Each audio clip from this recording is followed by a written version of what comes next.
오늘은 성령 강림절 강림주일입니다. 그래서 우리가 붙잡아야 할 성령, 이런 제목으로 함께 말씀 나누겠습니다. 2012년 1월 9일 22살 호주의 젊은 여자 청년이 아프리카로 여행을 가서 빅토리아 폭포에 설치되어 있는 번지 점프대 위에 섰습니다. 그럼 그 번지 점프대가 세계에서 세 번째로 높은 번지 점프대랍니다. 자그마치 그 높이가 111m랍니다. 여러분, 이 청년이 사실은 그 짜릿함을 느끼고 싶어서 아프리카로 여행 온 거예요. 그리고 지금 그 번지 점프대 위에 섰습니다. 드디어 용기를 내서 그 번지 점프대 위에서 뛰어내렸어요.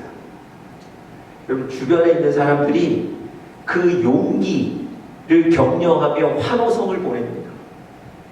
그런데 얼마 지나지 않아서 그 환호성이 비명으로 바뀌었어요. 여러분, 이 청년을 메고 있던, 몸과 연결되어 있던 그 줄이 이 청년이 뛰어내리면서 마지막 순간에 끊어진 거예요. 여러분, 이 청년이 그대로 악어가 득실거린다는 그 잠배지강으로 그대로 빠져버렸습니다. 여러분, 다행히 죽지는 않았어요. 다행히 살았습니다. 여러분, 한번 생각해 보세요. 몸 자신을 완전히 맡긴 그 줄인데, 든든한 줄이라고 생각했는데 그게 끊어져 버린 거예요. 상상할 수 없는 일이 벌어진 겁니다. 여러분, 그 줄이 끊어진다고 생각했으면 누가 그 번지 점프대 위에서 뛰어내리겠습니까? 여러분, 한 신문 기자가 그날 사건을 그 신문 기사에 이렇게 기록했습니다. 안전하리라 믿고 뛰어내렸지만 물에 거의 닿기 직전 줄이 끊어졌고 레머신은 그대로 물속으로 떨어졌다.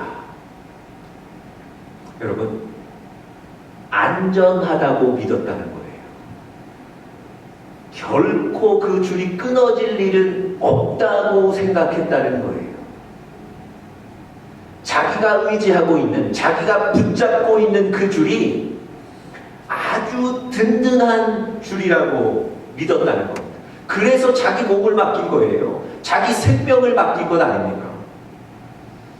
그런데 자기가 든든하다고 믿었던 그 줄이 사실은 곧 끊어질 썩은 줄이었던 거예요. 든든한 줄이라고 믿어서 자기 생명을 맡겼는데 자기 생명을 앗아가는 줄이 되고 말았다는 겁니다. 여러분, 여러분과 저의 삶에 혹시 이런 일 없으세요? 여러분과 저도 영적으로 육적으로 안전하고 행복하게 살기 위해서 무언가 꽉 붙잡고 있는 것 있지 않습니까? 그런데 우리는 그 줄이 우리에게 행복과 안전을 가져다 줄 것이라고 생각하고 믿고 그 줄을 붙잡고 있는데 혹시 그 줄이 썩어서 곧 끊어질 줄 아닙니까? 여러분, 성경에도 보시면요, 이런 실수하는 인물들이 많이 나옵니다. 제가 올 초에 룻기 강해를 했는데요, 룻기에 보시면 나옴이라는 여인이 나오죠.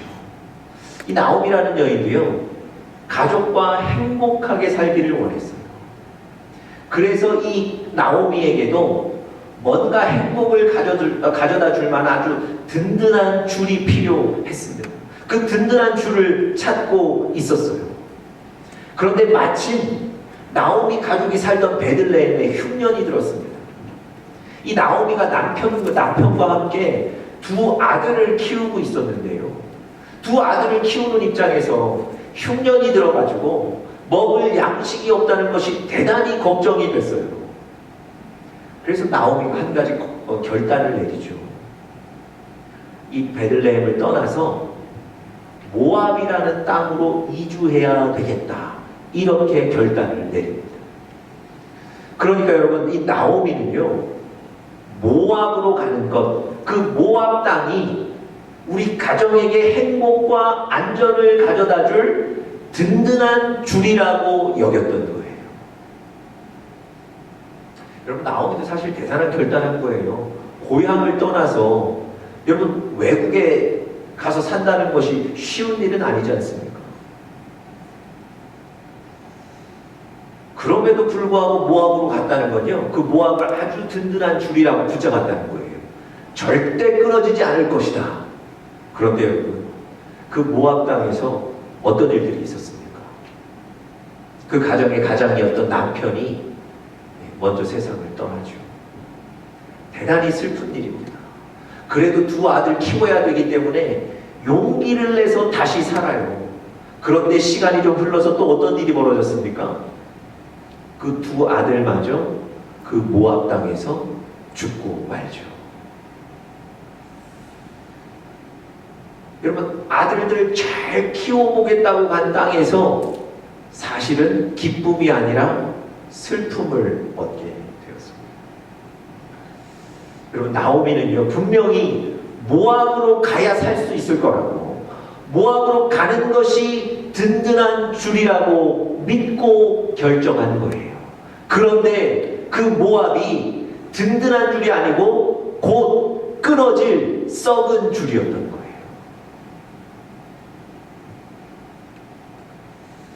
실제로요, 이 베들레헴이라는 이름, 이 지명의 뜻은요, 빵집이라는 뜻이 있습니다. 떡집, 빵집이라는 뜻이 있어요.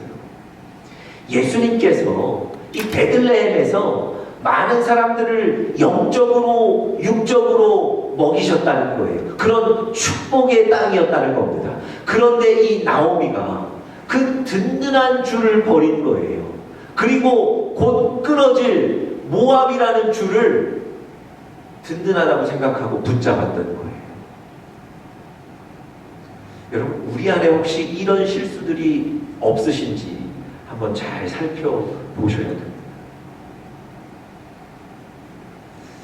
다시 한번 여러분들께 한번 물어보고 싶습니다. 여러분은 어떤 든든한 줄을 붙잡고 계십니까? 절대 여러분, 썩고 약해서 곧 끊어질 줄을 붙잡지 마시고 든든한 줄을 붙잡으시는 여러분들 되시기를 간절히 축복합니다. 우리 인생 가운데 든든히 붙잡아야 될 그 줄, 그건 무엇일까요?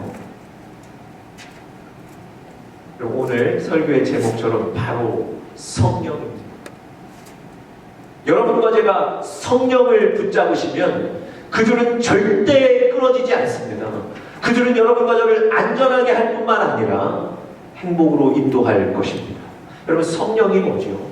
예수님께서 하늘로 올라가실 때 세상에 있는 많은 사람들에게 선물로 주신 것이 성령입니다.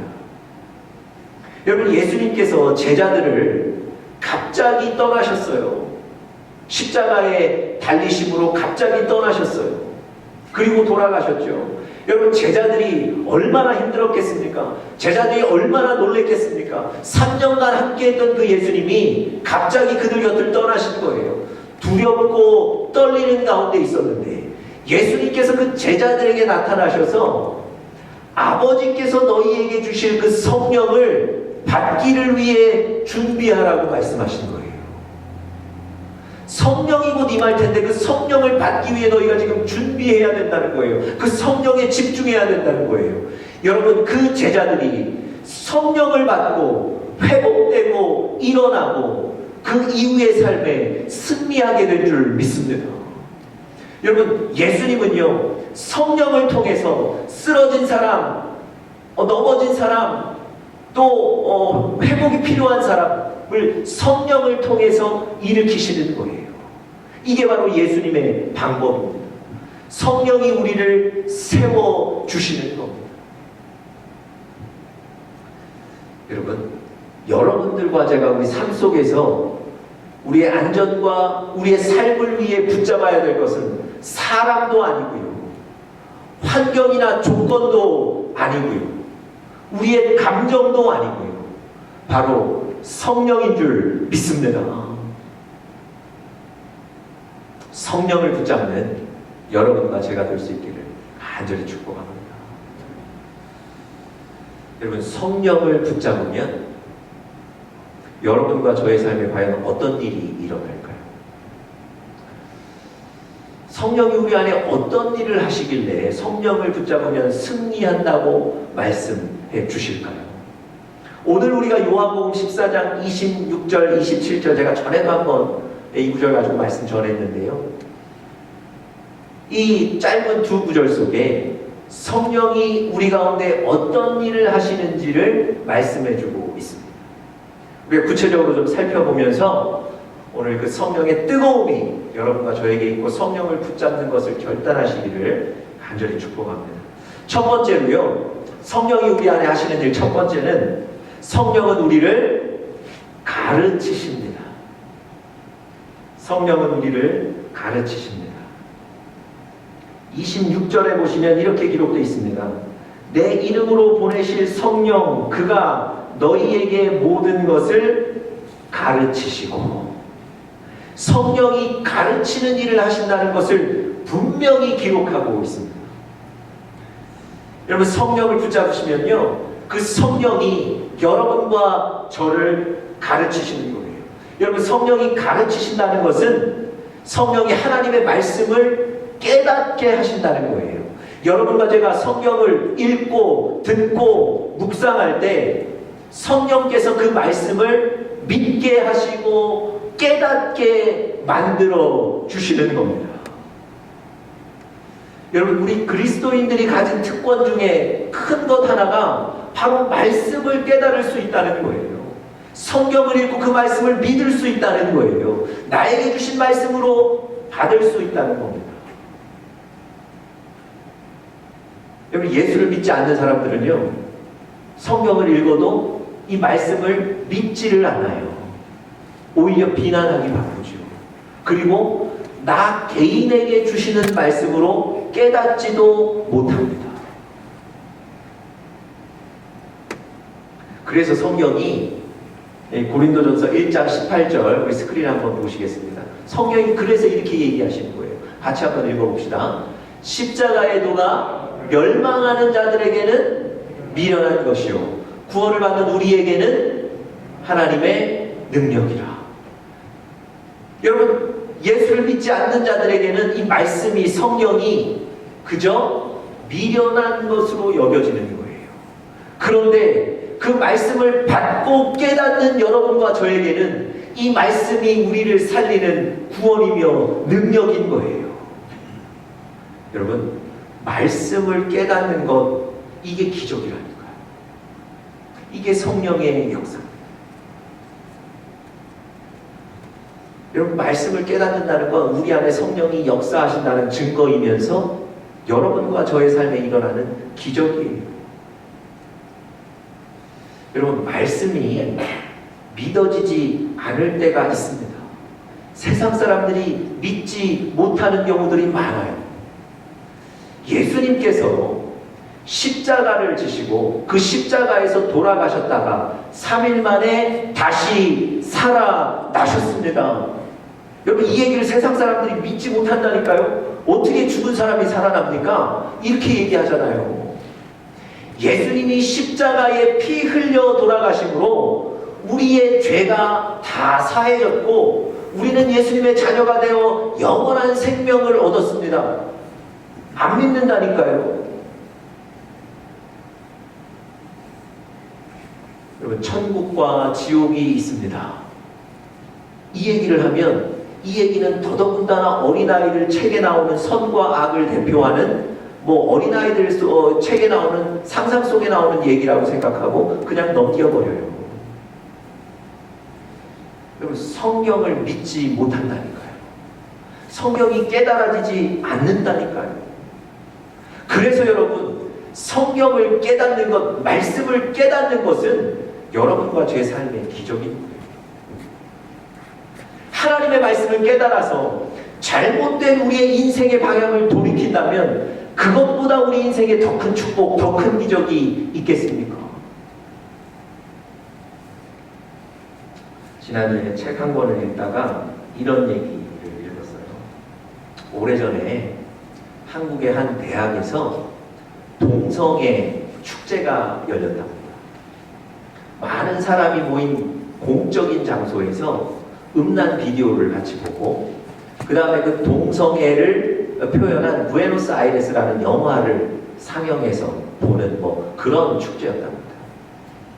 그런데 그 축제를 이제 조금 더 키워서 어느 여자 대학에 그대로 옮겨서 진행을 했답니다. 여러분, 그 축제에, 그 동성애 축제에 자그마치 3,000명의 사람이 모였다. 여러분, 어디 가서 3,000명 모으실 수 있겠습니까? 3,000명 모으는 건 절대 쉽지 않습니다. 다시 말씀드리면 이 동성애 축제 대단히 성공적으로 개최했다는 거 아니겠습니까? 누가 보기에도 이 축제는 성공적이었던 거예요. 그런데 이 축제를 성공적으로 이끈 그 주역 중 한 명의 청년이 부산에 살았다는 거예요. 서울에서 행사를 마치고 부산까지 내려가는 그 긴 시간 동안 이 청년이 어느 목사님이 쓰신 로마서 강의 책을 읽었답니다. 어떻게 해서 이 청년이 로마서 강의 책을 얻었는지는 모르겠는데 그 긴 시간 동안 로마서 강의 책을 읽었다는 거예요. 그런데 여러분, 그 청년이 로마서 강의 책을 읽는 그 시간 동안에 말씀이 가슴에 깨달아졌답니다. 로마서의 동성애에 대한 얘기도 나오거든요. 그리고 이 청년이 자기가 무엇을 잘못했는지 죄된 모습이 깨달아졌다는 거예요. 그리고 그곳에서 회개를 하게 됐답니다.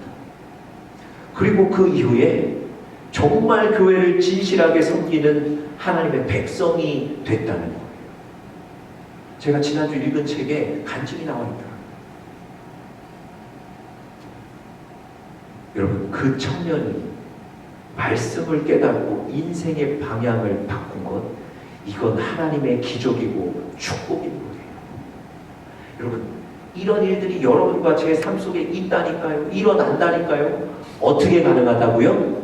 오늘 말씀 보니까 성령이 가르쳐 주신다는 거예요. 성령이 여러분과 저에게 말씀을 읽을 때마다 가슴이 뜨거워지게 만드셔서 깨닫게 하신다는 거예요. 이런 은혜가 여러분과 저에게 있기를 간절히 축복합니다.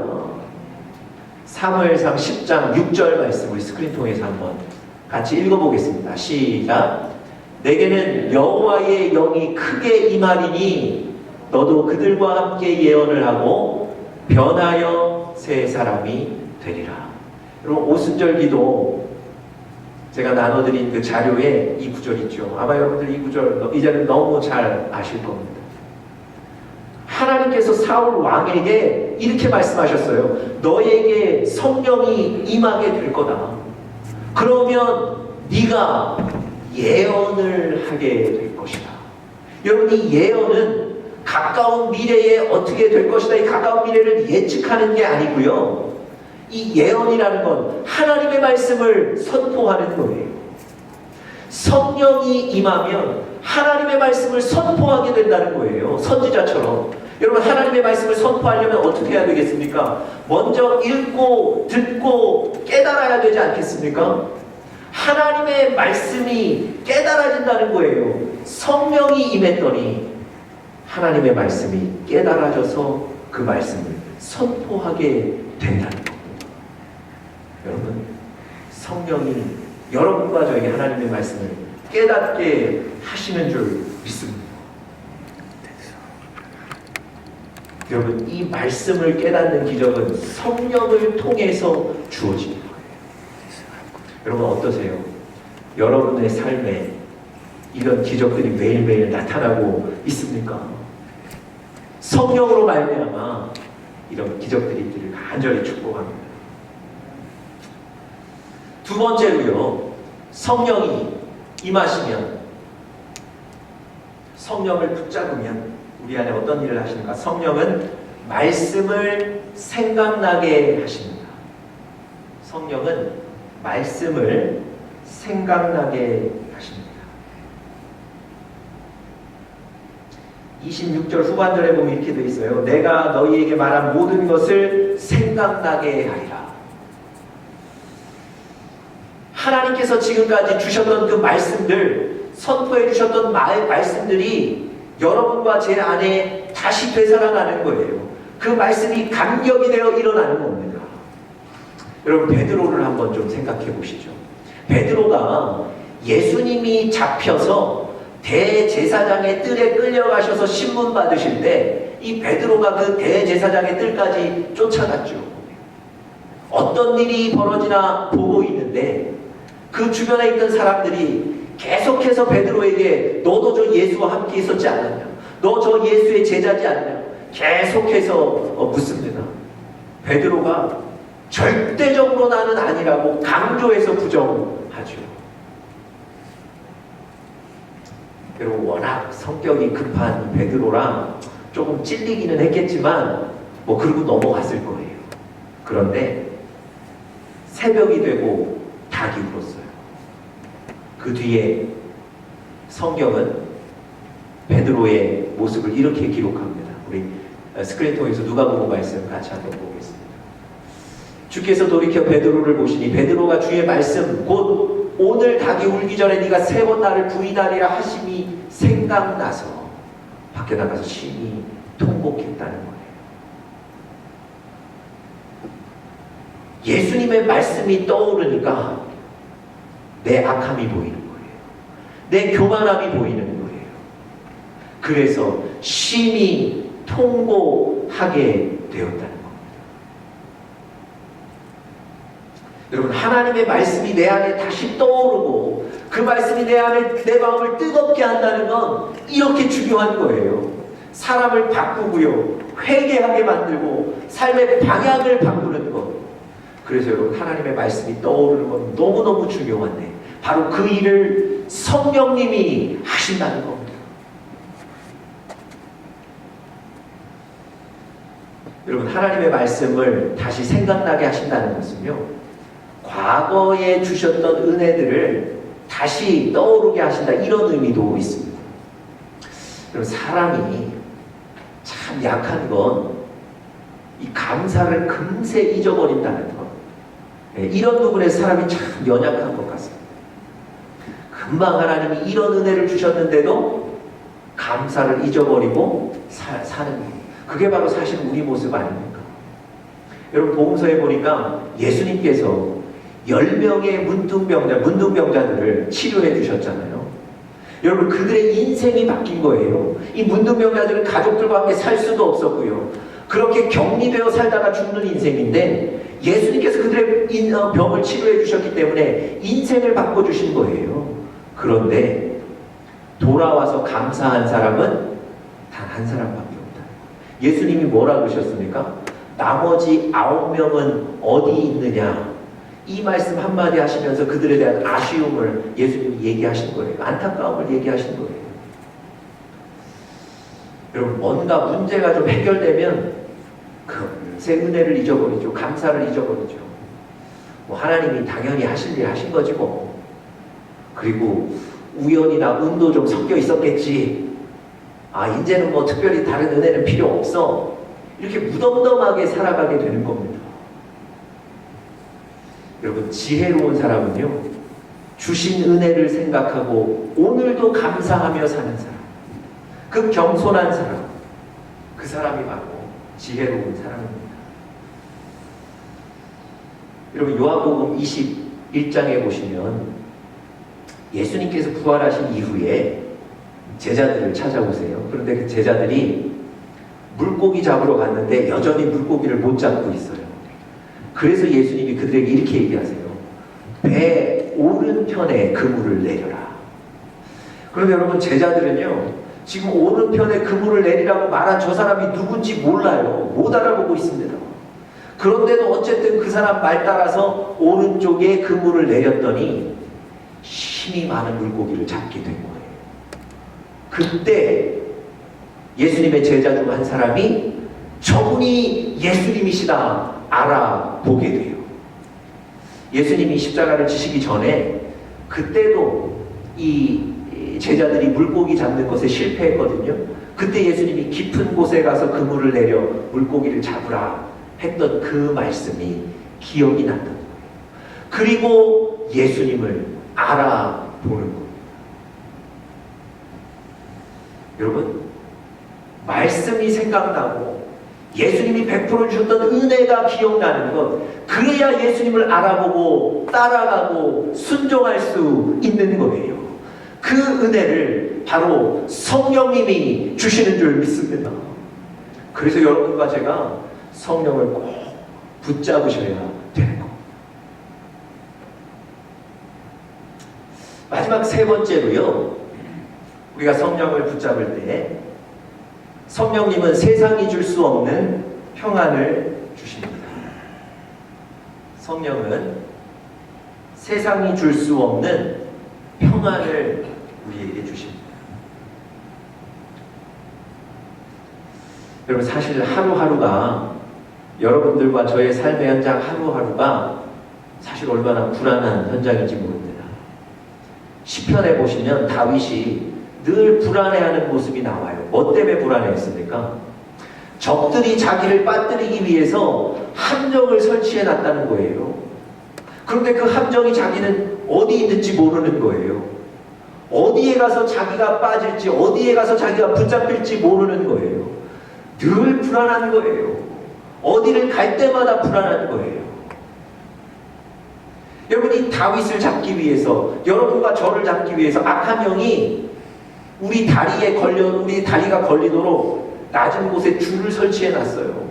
그런데 그 줄이 여러분과 제 눈에는 보이지 않아요. 늘 불안한 거예요. 그 줄이 어디에 있는지, 내가 어디 가면 넘어지지 않을까 늘 불안한 거예요. 여러분, 이 불안한 문제들을 어떻게 해결하실 수 있겠습니까? 오늘 성경에 보니까 성령님께서 세상이 줄 수 없는 그 평안을 여러분과 저에게 주신다고 약속해 주셨습니다. 여러분, 성령으로 여러분과 저의 마음이 평안을 얻으시기를 간절히 바랍니다. 여러분, 성령이 주시는 이 평안이라는 게 뭘까요? 상황과 환경에 관계없이 하나님이 나를 지키신다는 믿음이에요. 상황과 환경에 관계없이 하나님이 나를 지키신다는 그 믿음, 그게 바로 우리에게 평안을 주는 거예요. 그래서 오늘 본문 27절 후반절에 보면 이렇게 기록해요. 너희는 마음에 근심하지도 말고 두려워하지도 말라.